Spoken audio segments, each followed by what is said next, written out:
కంచిలో ఏకాంబరేశ్వరుడు, లేదా అరుణాచలంలో అగ్నిలింగం, కాశీలో విశ్వనాథలింగం, ఇలాంటి శివాలయాల్లో శ్రీశైలంలో మల్లికార్జున లింగం, ఇవన్నీ స్వయంభూ శివలింగాలు.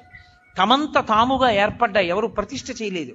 స్వయంభూ శివలింగం దగ్గరికి వెళ్ళి మీరు ఒక్కసారి అభిషేకం చేశారనుకోండి, కొన్ని కోట్ల పర్యాయములు మీరు అభిషేకం చేశారు అని వేస్తారు.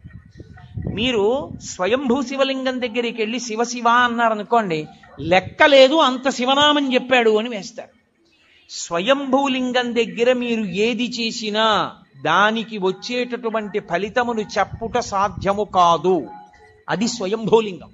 ఇక రెండవది దైవీలింగములు అంటారంటే దేవతలే వచ్చి ప్రతిష్ఠ చేస్తారు. మీకు ఈ పక్కనే ఉందిగా అమరేశ్వరం, అది సాక్షాత్తుగా ఇంద్రుడు ప్రతిష్ఠ చేశాడు. అలా దేవతలు ప్రతిష్ఠ చేసినటువంటి శివాలయం అయితే అది దివ్యలింగములు అని పిలుస్తారు. ఇక మూడవది ఆర్షలింగములు అంటారు. ఆర్షలింగములు అంటే ఋషులు ప్రతిష్ఠ చేసినవి. ఋషులు ప్రతిష్ఠ చేసిన శివాలయం దగ్గరికి వెళ్ళి, శివలింగం దగ్గరికి వెళ్ళి మీరు ఏదైనా ఓ పూజ చేశారనుకోండి, 1,00,000 మార్లు చేసినట్లు మీ ఖాతాలో వేస్తారు. ఓ మారేడుదలం ఋషి ప్రతిష్ఠ చేయబడింది, అగస్త్య ప్రతిష్ఠ శివలింగము అన్నారనుకోండి, మీరు బిలవదళం వేశారనుకోండి, 1,00,000 మార్లు వేశారని గుర్తు. అందుకే తీర్థయాత్ర, యాత్ర చేసేటప్పుడు గురువు గారితో చెయ్యండి అని ఎందుకంటారో తెలుసా? ఈ తేడా తెలియడానికి.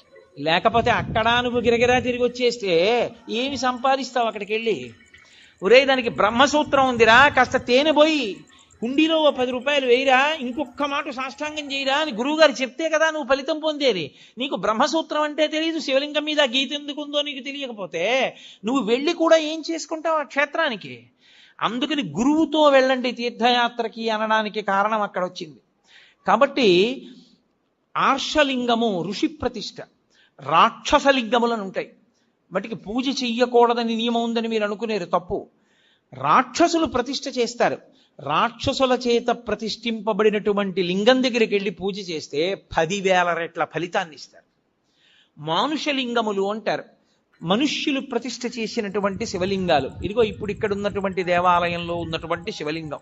అటువంటి శివలింగాలు మీరు దర్శనం చేసుకుని, అభిషేకం చేసుకుని, పూజ చేసుకుని మీ భక్తి చేత ఇతోధికంగా దాన్ని పెంచుకోవాలి. బాణలింగము అని ఒక లింగం. బాణలింగము నర్మదా నది ప్రవాహమునందు నీటి ఉరిపిడికి రాళ్ళు శివలింగాలుగా మారుతాయి. వాటిని బాణం అంటారు. అసలు నిజంగా పంచాయతనంలో బాణమే ఉండాలి, కాబట్టి బాణలింగము అంటారు. ఆ బాణలింగం సృష్టిలో తనంత తానుగా నీటి ఉరిపిడికి వస్తుంది. అలాగే చిట్ట చివర వచ్చేటటువంటిది దైవీలింగము. ఇందాక నేను మీతో మనవి చేశానే, అరకు లోయలో పడితే వస్తుంటుంది శివలింగం అని. అలా వచ్చినటువంటి శివలింగాలు. శివలింగాలు ఇన్ని రకాలుగా వస్తాయి. కారణం ఏంటంటే కేవలము మనుష్యుల్ని ఉద్ధరించుట కొరకు. మీరు ఒక శివలింగం దగ్గరికి వెళ్ళి చేసినటువంటి ఉపాసన మీకు అంత శక్తినిస్తుంది. అందుకే ప్రత్యేకంగా కోరి కోరి కోరి కోరి వెడతారు తీర్థయాత్ర. వెళ్ళి అక్కడక్కడ ఉండేటటువంటి శివలింగాల్ని దర్శనం చేసుకుని తిరిగి వస్తుంటారు. కారణం ఏమి అంటే ఇదే ప్రధానమైనటువంటి కారణం. ఒక చోటుకి వెళ్ళి మీరు చేసినటువంటి ఫలితానికి, వేరొక చోటుకి వెళ్ళి మీరు చేసిన ఫలితానికి చాలా తేడా వచ్చేస్తుంది. దేవాలయమునందు ప్రవేశమునకు అందుకే మీకు ఇంత అనుగ్రహాన్ని కట్టపెట్టేస్తుంది. కాబట్టే దర్శన విధి అని ఒక పాఠం. ఇలాగే వెళ్ళాలి సుమా అని, తప్ప ఇంకొకలా వెళ్ళవద్దు.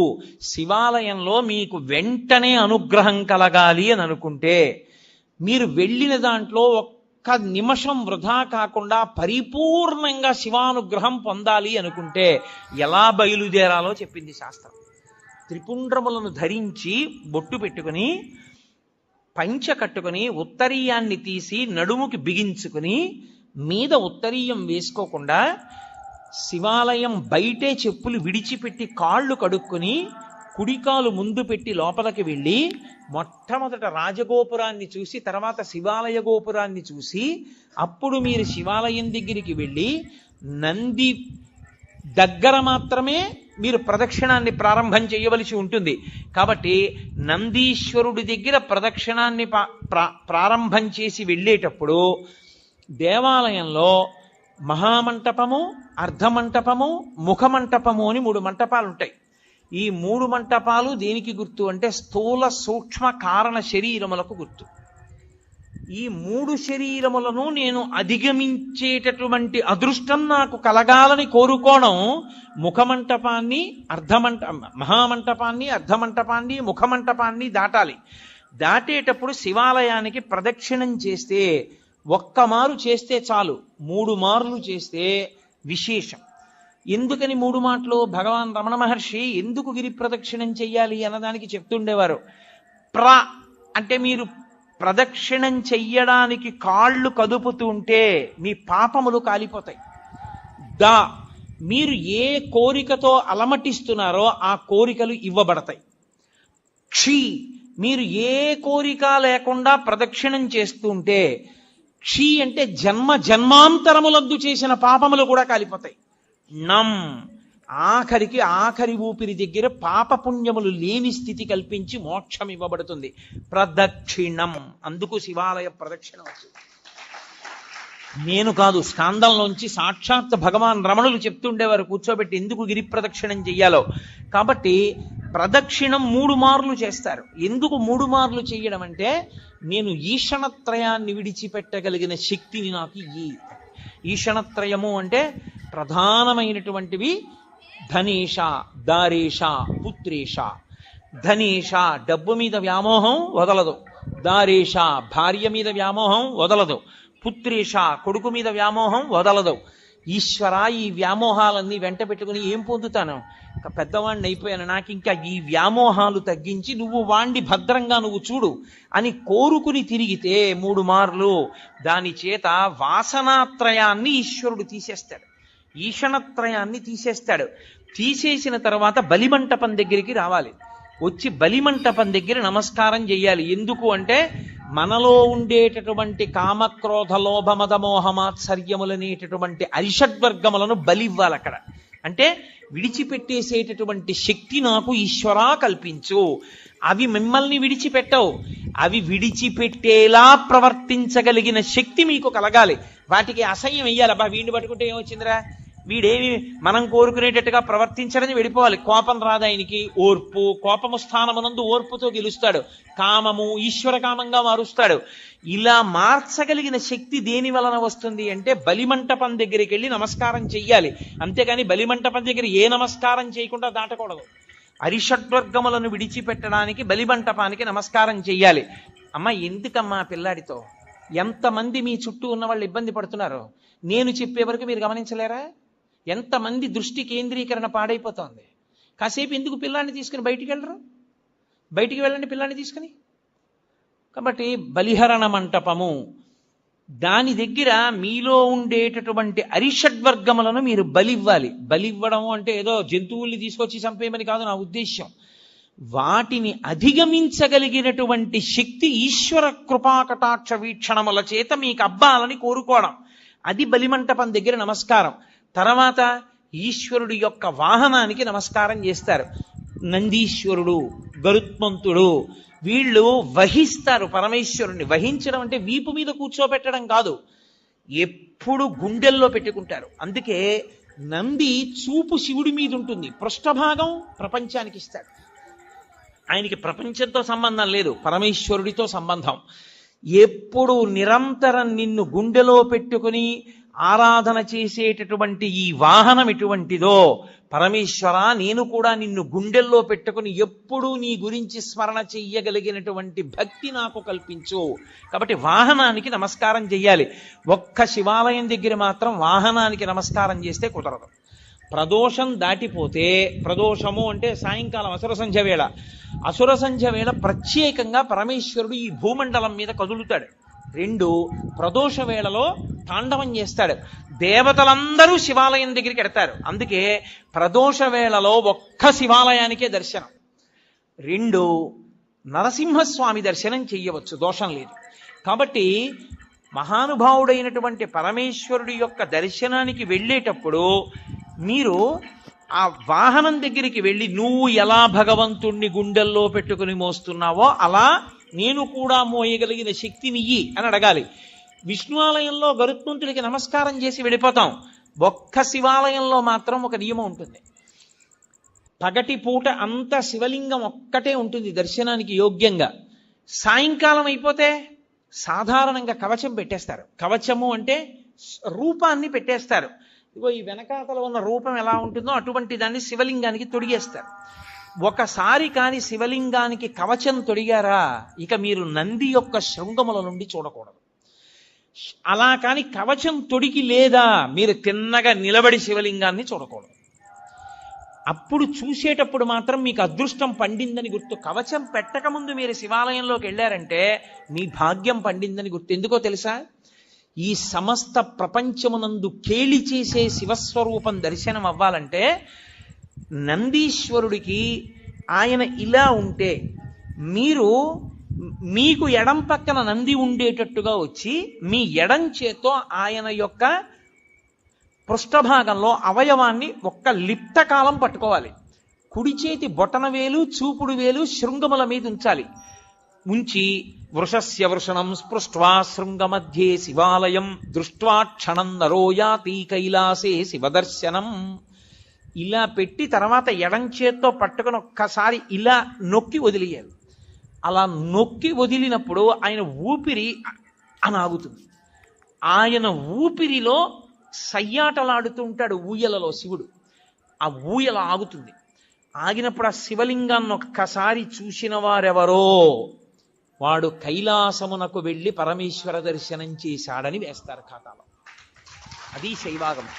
కైలాసే శివం దృష్ట్యా కైలాసమునందు పరమశివ దర్శనం చేశాడు. కవచం పెట్టేశారనుకోండి ఇక చూడకూడదు. అలాగా నిర్మాల్యాన్ని శివాలయంలో ఎప్పుడూ నందీశ్వరుడి మీద విసర్జించరాదు. మహాదోషం. నందీశ్వరుడి మీద మీరు శివాలయంలో ప్రసాదాన్ని పెట్టకూడదు. మారేడు దళాలు కాని పువ్వులు కాని మీకు ఇచ్చిన వాటి మీద కాని నంది మీద పెడితే అనేక రకములైన పాపములు మిమ్మల్ని చుట్టుకుంటాయి. ఎందుకో తెలుసా? శివాలయంలో ప్రసాదాన్ని శివాలయంలో వదిలిపెట్టి మీరు వెళ్ళకూడదు. ప్రసాదం అంటే అనుగ్రహం, మీరు తీసుకెళ్ళాలి. కానీ ఎలా తీసుకెళ్లాలన్న దానికి మాత్రం నియమం ఉంది. శంకరాచార్యుల వారు సౌందర్యలహరి చేస్తూ చెప్తారు, నివృత్యై చండాంశ త్రిపురహర నిర్మాల్య విముఖై అంటారు. చండీశ్వరుడు మనలాగే మనుష్యుడిగా పుట్టాడు. అపారమైన శివభక్తితో శివ కుటుంబంలో ఒకడయ్యాడు. అయి ఆయనకి పరమశివుడు వరం ఇచ్చాడు. లోకంలో ఎవరికైనా సరే నియమం ఒకటి ఉంటుంది. వారి యొక్క ఉచ్ఛిష్టాన్ని వారి యొక్క శేషాన్ని తినేటటువంటి అధికారం ఎవరిది అంటే భార్యది. మంచినీళ్లు తాగగా ఇంకా నీళ్లు మిగిలితే ఆ గ్లాసు తీసేటటువంటి అధికారము భార్యది. తన విస్తట్లో భోజనం చేసిన తర్వాత మిగిలిన పదార్థాన్ని తినడానికి అధికారం ఉన్నది భార్యయే. ఇతరులకు ఎవ్వరికీ అధికారం లేదు. అలా ఒక్క భార్య తినాలి. పరమశివుడు లోకమునకు మొట్టమొదటి మహానుభావుడు అయినా కూడా ఆయన చండీశ్వరుడికి ఒక వరం ఇచ్చాడు. నేను తినగా మిగిలినదేదో అది పార్వతి కూడా ముట్టడానికి వీల్లేదు, నువ్వు తింటావు. కాబట్టి నివృత్యై చండాంశ త్రిపురహర నిర్మాల్య విముఖై. అందుకే మీరు శివాలయంలో కొబ్బరికాయ ఇచ్చారనుకోండి, కొట్టి మీకు ఇచ్చారనుకోండి, మీరు దాన్ని ప్రీతితో చూడకూడదు. దాన్ని అలా చేత్తో పట్టుకుని మారేడు దళాలు చండీశ్వరుడి దగ్గరికి వెళ్ళాలి. చండీశ్వర స్థానంలో ఆయన ఎప్పుడు ధ్యానముద్ర యందు కూర్చుని ఉంటాడు. దురదృష్టం ఏంటంటే చండీశ్వర స్థానం మీద ఏ శివాలయంలోనూ శ్రద్ధ ఉండదు. మీరు చూడండి, ఎప్పుడైనా ఏ శివాలయంలోనైనా ఎండిపోయి వెలవెలబోతున్నట్టు ఉంటాడు. అసలు శివాలయంలో 8వ శివస్వరూపం అది. అంత జాగ్రత్తగా ఉంచాలి దాన్ని. అక్కడికి వెళ్ళి మీరు చిటిక వెయ్యాలి. చిటికెల చండీశ్వరుడు అంటారు. ఆయనకి చెవుడు కాదు, ఆయన ధ్యానమనందు ఉంటాడు. ఆయన కళ్ళు విప్పుతాడు. కళ్ళు విప్పి చూస్తాడు, ఎందుకు చిటిక వేశావు అని. అయ్యా, నేను తీసుకెళ్ళకూడదు తిన్నగా, శివుడికి ఇవ్వగా మిగిలింది ఏదైనా మీకు ఇవ్వాలి. కొబ్బరికాయ కొడితే ఓ చెక్క శివుడి దగ్గర ఉంది, ఓ చెక్క మీకు ఇచ్చారు, అది చండీశ్వరుడికి వెళ్ళాలి. కానీ ప్రసాదంగా తీసుకెడదాం అనుకుంటున్నాను, మీరు అనుగ్రహించండి, ఇలా చూపించాలి. మీరు పట్టుకెడుతున్న దాంట్లో ఏదో కొద్దిగా అలా చూపించాలి. చూపిస్తే ఆయన చూసి సంతోషిస్తాడు. తీసుకో, నేను ఇచ్చాను నీకు ప్రసాదం అంటాడు. ఇప్పుడు చండి ముఖంగా మీకు ప్రసాదం రావాలి. అంతేగాని నందీశ్వరుడు వదిలిపెట్టమని ఏ శివాగమంలో ఉందో నాకు చూపించండి. ఎక్కడా లేదు. ప్రతి దేవాలయంలో అర్చకులు చేస్తున్న తప్పది. నందీశ్వరుడి మీద పెట్టేయండి అని చెప్తున్నారు, పరమ దోషం. నంది మీద పెడితే కింద పడుతుంది, కింద పడితే వెనక వచ్చిన వాడు తొక్కుతాడు, తొక్కితే ఆ పాప నీకు అడికి పెడుతుంది. పుష్పదంతుడని శివమహిమ్నా స్తోత్రం చేశాడు. ఆయన అదే పనిగా రాజుగారి తోటలో పువ్వులన్నీ పట్టుకుపోతుండేవాడు.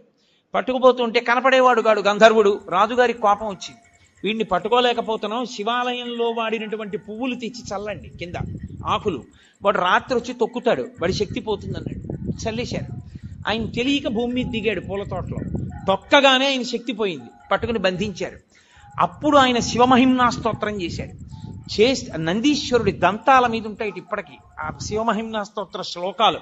ఒకప్పుడు నేను మహాభక్తుడను ఒక ఆయన వెళ్ళి పరమేశ్వరుడి దగ్గర శివమహిమ్నా స్తోత్రం జరిగితే నంది పళ్ళికి లిజ్జట్టిలాగా ఆయన పళ్ళ మీద కనబడ్డాయి శ్లోకాలు. ఇక్కడ నువ్వు జరుగుతాయంటే నా పళ్ళ మీద రాసుకున్నాను బట్టి నేను అంత శక్తివంతములు శివమహిమ్నా స్తోత్రం. కాబట్టి ఆ గంధర్వుడు శివమహిమ్నా స్తోత్రం చేస్తే మళ్ళీ శక్తి వచ్చి వెళ్ళిపోయాడు. కాబట్టి శివ నిర్మాల్యాన్ని తొక్కకూడదు. తొక్కకూడని శివ నిర్మాల్యాన్ని ఆ నందీశ్వరుడి మీద పెట్టించడం ఏంటి తప్పు కాదు. విభూతి దాని మీద చల్లేయండి అన్నాం, నిర్మాల్యం నంది మీద పెట్టి వెళ్ళిపోండి అన్నాం. అసలు శివాలయంలో ఉన్న అర్చకులు మొదట తెలుసుకోవాలని, అలా మనం చెప్పకూడదు. చండీశ్వర స్థానానికి చూపించి మీరింటికి పట్టుకెళ్ళండి అని చెప్పాలి. ఆ మారేడు దళం చక్కగా మీరింటికి పట్టుకెళ్ళచ్చు, కళ్ళకు అద్దుకోవచ్చు, ఎక్కడో నీళ్లలోనో మొక్కలోనో పెట్టేసేయచ్చు. మీ ఇంటికి పట్టుకెళ్ళాలి, గడప దాటాలి ప్రసాదం. గడప దాటి ఇంటికి వస్తేనే శివానుగ్రహం. మీరు ఎక్కడో వదిలిస్తే ఇంకా ప్రసాద తిరస్కారం చేస్తే మీకు అనుగ్రహం ఎక్కడి నుంచి వస్తుంది? మీరు నంది మీద పెట్టి కింద బారేసి అదే ప్రసాదం తీసుకోవాల్సిన విధానం శివానుగ్రహాన్ని పొందడానికి. కాబట్టి ఒక్క శివాలయంలో మాత్రం వాహనం దగ్గరికి వెళ్ళేటప్పటికి నియమం మారుతుంది. అక్కడికి వెళ్ళి నమస్కారం చేసి వెళ్ళిపోతానంటే కుదరదు. మీరు కవచం పెట్టకపోతే ఆయన శృంగములలోంచి శివదర్శనాన్ని చెయ్యవలసి ఉంటుంది. చేశారు, ప్రదక్షిణం చేసి వచ్చారు, ప్రదక్షిణం చేశారు, 3 మంటపములను దాటారు. ఇప్పుడు మీరు శివసన్నిధి యందు నిలబడ్డారు. నిలబడితే లోపల ఎప్పుడైనా సరే ఒక విషయాన్ని జ్ఞాపకం పెట్టుకోండి, ఏ దేవాలయం లోపల అయినా విద్యుత్ దీపం వెలిగితే ఉత్తర క్షణంలో ఏ పని చేసినట్లు గుర్తో తెలుసా? మీ గురువు గారి పట్ల మీరు అపచారం చేశారని గుర్తు. మీ గురువుని తిరస్కరిస్తే, మీ గురువుకి అపచారం చేస్తే, మీ గురువుని విమర్శిస్తే, మీ గురువుని చులకన చేస్తే ఏ దోషం వస్తుందో అంతరాలయంలో విద్యుత్ దీపం పెడితే అదే దోషం వేస్తారు. అందుకే మీరు ఇప్పటికీ చూడండి, ఏ పెద్ద పెద్ద గుళ్ళల్లోనూ ఎలక్ట్రిక్ లైట్ వేయరు. ఎందుకు వెయ్యరో తెలుసా? ఒక్కటే కారణం, అంతరాలయంలో ప్రధానమూర్తి దగ్గర వెలిగే దీపమే గురువు. గురువు ఒక్కడి అనుగ్రహంతో ఈశ్వరుడు కనపడతాడు. ఆయన అక్కర్లేదని తీసేస్తే త్రిశంకుడు అయిపోయినట్టు గుర్తు. నాకు ఆ దీపపు కాంతిలో కనపట్టలేదు, నేను ఎలక్ట్రిక్ లైట్ పెట్టుకుంటానంటే నువ్వేం గురువయా, నువ్వు మాకు అక్కర్లేదని చెప్పి ఇంకొన్ని పెట్టినట్టు లెక్క. ఆ అంతరాలయమునందు వేరొక దీపము, విద్యుత్ దీపం ఉండరాదు, ఒక్క నూనె దీపమే. ఆ దీపాలు కావాలంటే గుత్తి దీపాలుగా దింపుతారు, ఒత్తి పెద్దది చేస్తారు మూర్తి దగ్గరికి వచ్చే. మీరు అందుకే మన ఆంధ్రదేశంలో ఏముందండి, శాస్త్రం పాటించేవాడేడి. మీరు దక్షిణ దేశం వెళ్ళండి, ద్రవిడ దేశం ప్రత్యేకం, ఏ దేవాలయంలో ఎలక్ట్రిక్ ల్యాంప్ వేరు. అర్చకులు ఒళ్ళు చెమటలు పట్టేసి ఇలా కారిపోతున్నా సరే వాళ్ళు పెద్ద పెద్ద ఒత్తేసి ఆ ఒత్తులలోనే వెలుగుతుంటాయి, ఆ ఒత్తులలో వెలుగులోనే చూస్తారు. దాని అర్థం ఏంటో తెలుసా? ఆ దీపమే గురువు. గురువు ఇంకెక్కడో ఉండడు. మీ గురువు గారు ఎక్కడున్నారు అంటే అంతరాలయంలో ఉన్న దీపంలోనే మీ గురువు గారు ఉంటారు. ఆయనే గురువుగా చూస్తారు. అందుకే దేవాలయానికి వెళ్ళినప్పుడు ఈశ్వరుడు ఒక్కడే కాదు, గురు దర్శనం కూడా అవుతుంది. ఓ గురువర్య, మీ మాటల వలన, మీ అనుగ్రహము వలన, మీ అనుగ్రహ కాంతులలో నాకు ఈశ్వర దర్శనం అవుతోందని దర్శనం చెయ్యాలి. అందుకే నూనె దీపం, నెయ్యి దీపం తప్ప విద్యుత్ దీపం వాడడం అనేటటువంటి మాటే లేదు శాస్త్రాల్లో. అందుకే ఈశ్వర ప్రధానమూర్తిని చూడగానే రెండిటిని మనసులో స్మరించాలి. ఒకటి గురువు, 2 ఈశ్వరుడు, ఇద్దరిని స్మరించాలి. స్మరించి నమస్కారం చెయ్యాలి. ఉత్తర క్షణంలో మీకు అనుగ్రహం గురువు ద్వారా కృప చేయబడుతుంది. మళ్ళీ దీపపు కాంతి ద్వారానే మళ్ళీ మీకు ఆ కన్నులకు ఆ దీపపు కాంతి ద్వారానే మీకు ఈశ్వర కటాక్షము గురుముఖంగా ప్రసరిస్తుంది. అందుచేత దేవాలయమునందు దర్శన విధి, ఈశ్వరుణ్ణి దాటి వెళ్ళడానికి ఇక ద్వారం ఉండదు. మనుష్య జన్మ యొక్క చిట్ట చివరి ప్రయోజనం ఆయన్ని చేరడమే, ఆయన్ని దాటడానికి ఇంకేం లేదు.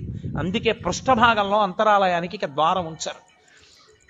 అంతరాలయంలో ఉన్న పరమేశ్వరుడికి సమర్పణం చేసినప్పుడు ముచిక నుంచి తనంత తాను విడినవి ఇవ్వాలి. ఏవవి? పళ్ళు. కాయ ఇవ్వకూడదు దేవాలయంలో. ఎందుచేత అంటే ఈశ్వరుణ్ణి ఎప్పుడు అడిగినా పండిపోవడం ఒక్కటే అడగాలి. ఈశ్వరుడు మీకు ఫలప్రదాత, మీకాయన ఫలం ఇవ్వడానికి మీరు ఆయనకి ఫలం ఇవ్వాలి. ఆయనకి కాయలు ఇవ్వడం దోషం. మన హృదయానికి దగ్గరగా ఉన్నవారు మనల్ని ఎలా గుర్తించాలి? మనం వారికి దూరంగా ఉన్నప్పుడు వారు మనల్ని ఎలా గుర్తుపెట్టుకోవాలి? ఒక బహుమానం. 7 ఏళ్ల ఆరాధ్య 2వ తరగతికి వచ్చింది. ఆమె ఎప్పుడూ తన తరగతిలో అగ్రస్థానంలోనే ఉంటుంది. ఇటీవలనే జీతం రాగానే తండ్రి కొత్త స్కూల్ డ్రెస్, బూట్లు కొనడానికి ఆమెను బజారుకు తీసుకెళ్లాడు. పాత బూట్లని కొంచెం బాగు చేయించుకుంటే ఈ ఏడాది కూడా వాడుకోవచ్చు అని కొత్త బూట్లు కొనుక్కోవడానికి నిరాకరించింది ఆరాధ్య. తనకు బూట్లు కొనే బదులు తాతయ్యకు కంటిచూపు బలహీనంగా ఉన్నందున ఆయనకు కొత్త కళ్లద్దాలు కొనమని తండ్రిని కోరింది. బహుశా ఆరాధ్యకి తన తాతయ్య అంటే చాలా ఇష్టం కాబట్టి తన బూట్ల కంటే ఆయనకు కళ్లద్దాలే ముఖ్యమనుకుంటోందని తండ్రి అనుకున్నాడు. సరే, తండ్రి ఏమీ అనకుండా యూనిఫామ్ కోసం షాపుకి తీసుకెళ్లాడు. దుకాణదారుడు ఆమెకు సరిపోయే సైజులో ఒక తెల్లటి చొక్కా తీశాడు. ఆమె వేసుకున్నప్పుడు చొక్కా సరిగ్గా సరిపోయింది, కాని ఇంకా కొంచెం పొడవాటి చొక్కా చూపించమని ఆరాధ్య అడిగింది. తండ్రి, అమ్మా ఆరాధ్య, ఈ చొక్కా నీకు సరిగ్గా సరిపోయిందిగా, నీకు ఇంకా పొడవు చొక్కా ఎందుకు అని అడిగాడు.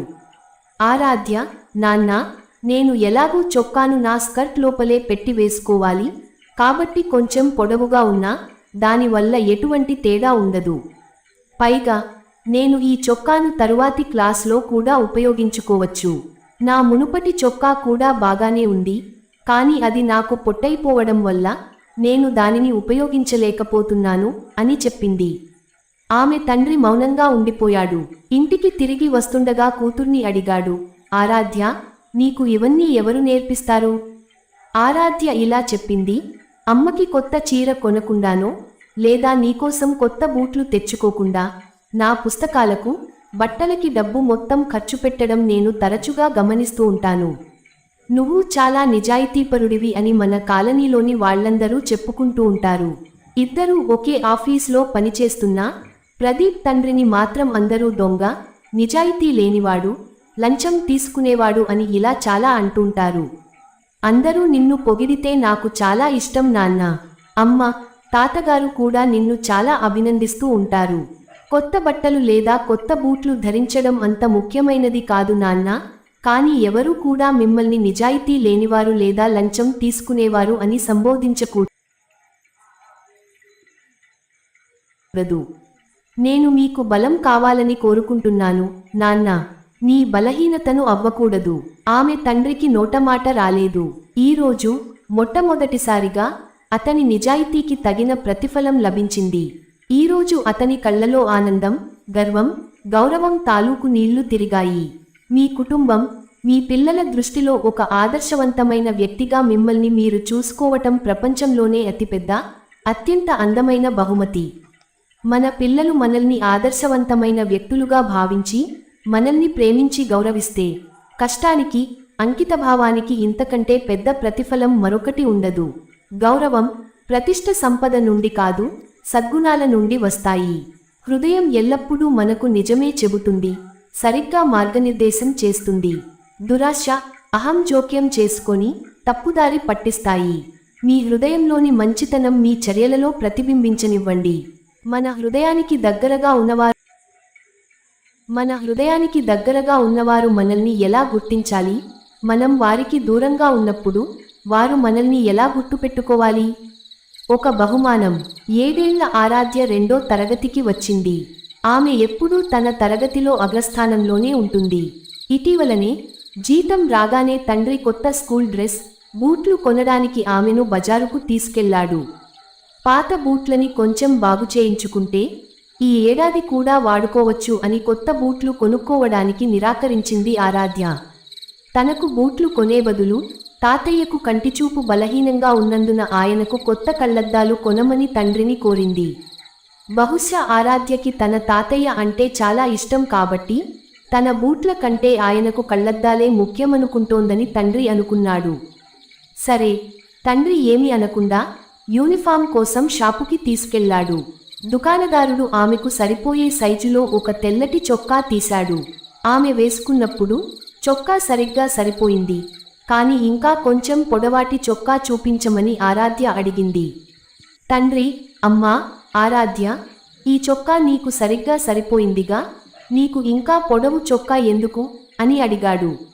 ఆరాధ్య, నాన్న, నేను ఎలాగూ చొక్కాను నా స్కర్ట్ లోపలే పెట్టి వేసుకోవాలి, కాబట్టి కొంచెం పొడవుగా ఉన్నా దానివల్ల ఎటువంటి తేడా ఉండదు.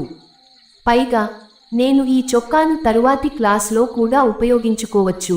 నా మునుపటి చొక్కా కూడా బాగానే ఉంది, కానీ అది నాకు పొట్టైపోవడం వల్ల నేను దానిని ఉపయోగించలేకపోతున్నాను అని చెప్పింది. ఆమె తండ్రి మౌనంగా ఉండిపోయాడు. ఇంటికి తిరిగి వస్తుండగా కూతుర్ని అడిగాడు. ఆరాధ్య, నీకు ఇవన్నీ ఎవరు నేర్పిస్తారు? ఆరాధ్య ఇలా చెప్పింది. అమ్మకి కొత్త చీర కొనకుండానో, లేదా నీకోసం కొత్త బూట్లు తెచ్చుకోకుండా నా పుస్తకాలకు, బట్టలకి డబ్బు మొత్తం ఖర్చు పెట్టడం నేను తరచుగా గమనిస్తూ ఉంటాను. నువ్వు చాలా నిజాయితీపరుడివి అని మన కాలనీలోని వాళ్లందరూ చెప్పుకుంటూ ఉంటారు. ఇద్దరూ ఒకే ఆఫీస్లో పనిచేస్తున్నా ప్రదీప్ తండ్రిని మాత్రం అందరూ దొంగ, నిజాయితీ లేనివాడు, లంచం తీసుకునేవాడు అని ఇలా చాలా అంటుంటారు. అందరూ నిన్ను పొగిడితే నాకు చాలా ఇష్టం నాన్న. అమ్మ, తాతగారు కూడా నిన్ను చాలా అభినందిస్తూ ఉంటారు.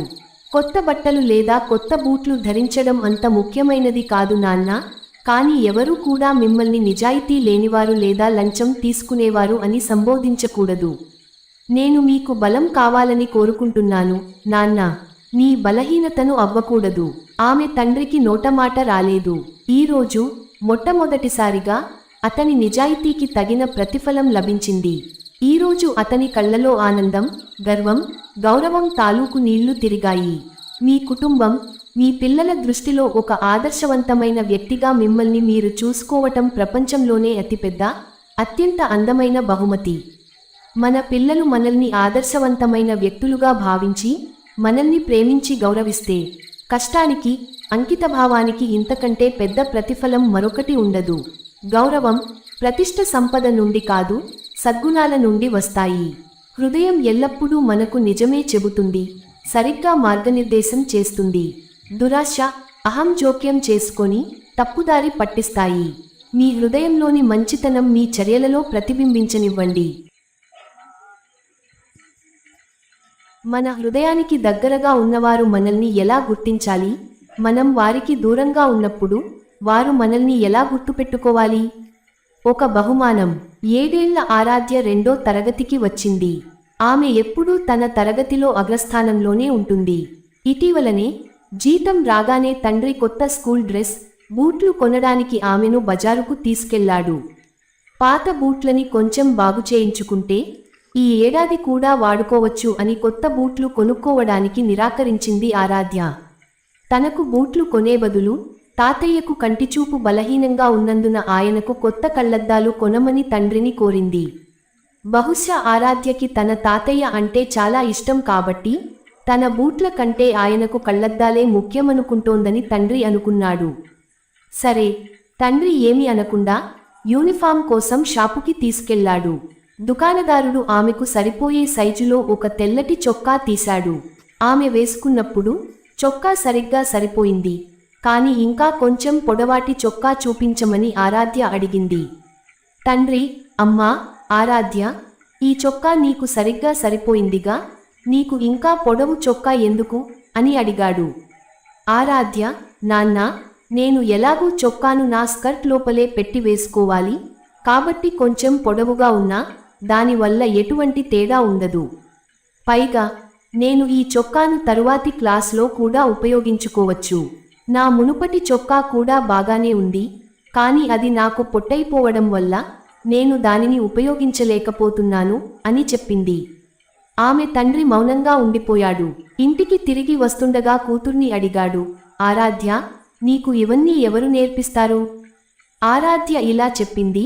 అమ్మకి కొత్త చీర కొనకుండానో, లేదా నీకోసం కొత్త బూట్లు తెచ్చుకోకుండా నా పుస్తకాలకు, బట్టలకి డబ్బు మొత్తం ఖర్చు పెట్టడం నేను తరచుగా గమనిస్తూ ఉంటాను. నువ్వు చాలా నిజాయితీపరుడివి అని మన కాలనీలోని వాళ్లందరూ చెప్పుకుంటూ ఉంటారు. ఇద్దరూ ఒకే ఆఫీస్లో పనిచేస్తున్నా ప్రదీప్ తండ్రిని మాత్రం అందరూ దొంగ, నిజాయితీ లేనివాడు, లంచం తీసుకునేవాడు